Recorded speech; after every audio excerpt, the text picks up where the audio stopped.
लक्ष्मी यावयाशी गज कमळा माळा घातली त्याशी तेची ओळखना रणभूमीशी वाली वदाशी मुख्य मूळ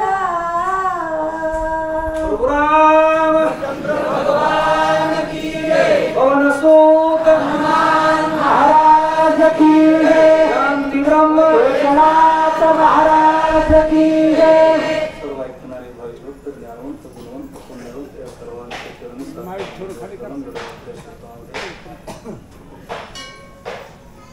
कथा सांगण्याचा प्रयत्न करू न्यूनते दुरते अधिकते सरते करून घ्यावे ममते विनवीत असे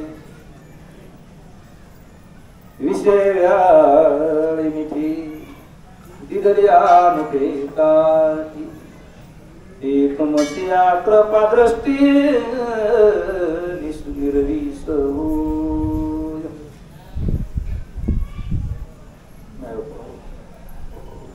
कथालय गोड आहे आज आबाळाकडे बघितलं नाही येत नाही म्हणते आमचे महाराज नाही यायचा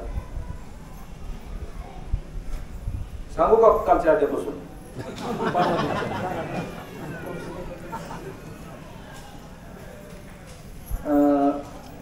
भांडण भावाचं हे का नाही भावाचं भांडण कशामुळे लागतं मुख्य वैराचे कारण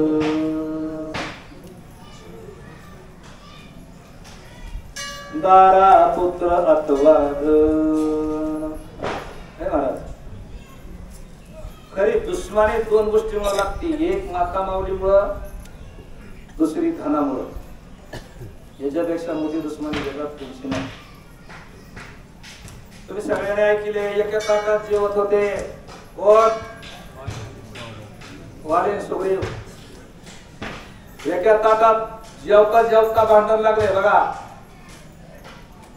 नवीन नवीन दोन पोराचे लग्न होत आता नाही जुनं सांगतो आणि त्या नवीन जावा जावा माझ्या डोळ्यात येते एका एका ताटात जेवलेल्या बऱ्याच ठिकाणी मी पाहिल्या पण वायला राहिले कोण कोणाला भाजी बी देत नाही मावल्या हो त्याला कारण आहे हेच लहानपणी भावाची भावाला आपल्या भावाला दुसरा भाव मारायला लागला तर याला वैध का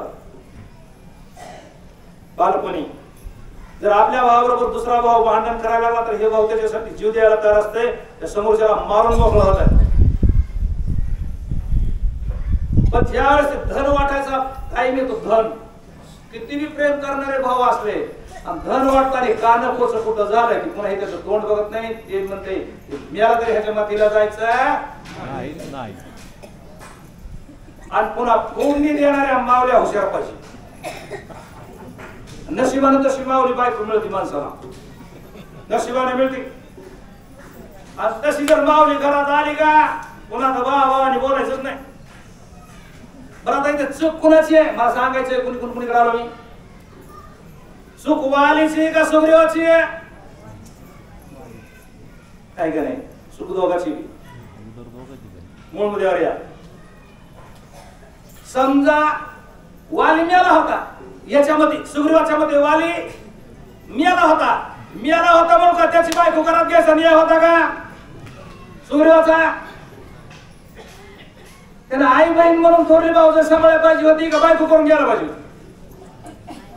बघा तुम्ही आपण कसं आहे व्हिलनच्या भूमिकेत व्हिलनलाच उभं करतो आणि हिरोच्या भूमिकेत हिरोलाच उभं करतो त्याच्यात सत्य काय ती तपासा आधी चूक वालीची आहे वाली मेला म्हणून वालीची दार ह्याने घरी घेतली आणि ते चित्ता निघलं असं बऱ्याच ठिकाणी घडतंय अक्षण मध्ये पुण्या मुंबईला गेलं तिकडं मेलं ते 2-5 वर्षाला पुन्हा येतंय पण मीच ओळखेल नाही ना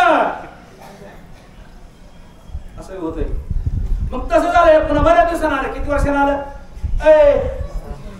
किती वर्षानं आलं हे मेलेलं 6 महिने झाले 6 महिने बी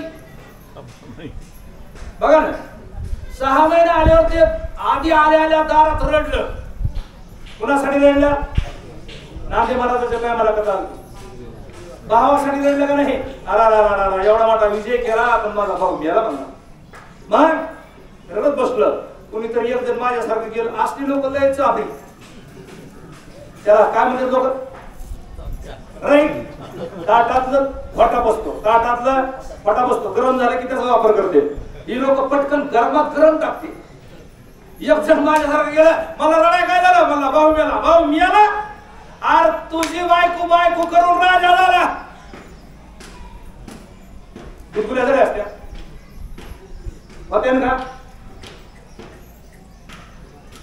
तर पायाची आग मस्तकाला गेली. किष्किंध्याच्या दारात आला. कुठं मला हरामखोर? कोण आले? म्हणलं महाराज वाली आहे. चिताय का म्हणला? ते पळत गेलं, पाया पडलं. म्हणला होऊ नाही झाली, चुकलं हुकलं देवा. आपलं तसंच चुका तिकडे भरपूर करायच्या. देवा चुकलं हुकलं एखाद्या बाईच्या अंगात देवा. आणि त्या नवऱ्याला बघायचं असं ते सुद्धा म्हणतोय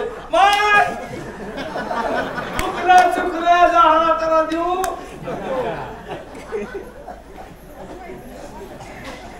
होतंय तसं बऱ्याच ठिकाणी होतंय. आणि मग ते मला चुकलं ते मला चुकलं. हे काय चुकायची गोष्ट आहे? चुकायची गोष्ट आहे का? धरला कानाखाली, मस्कडीत मारला. त्याला वाटलं करून करून वायला टाकीन. ते मला खुनाचा बदला फाशी. छत्रपती शिवाजी महाराजांच्या काळात एक रांजच्या गावचा पाटील त्याने एका गरीब मुलीचा विनयभंग केला.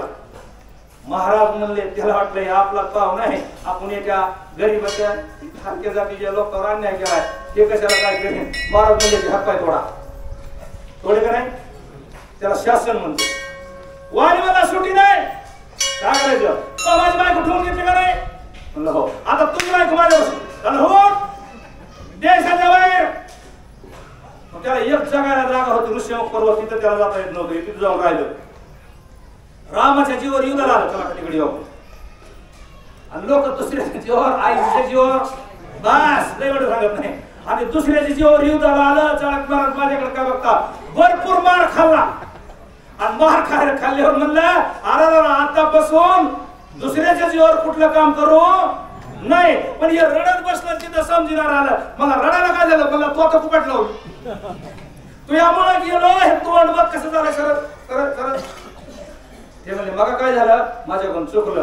काय झालं? आमच्या घरी पाहुणे आलते, तेवढ्यातच तुमचे भांडण झाले. मला म्हणलं तू हे पाहुणे अजून एकदा येऊ दे म्हणजे माझा कार्यक्रम संपतोय. पाहुणे म्हणजे ते काय म्हणलं, मला तुम्ही भाऊ भाऊ ओळखू आला नाही.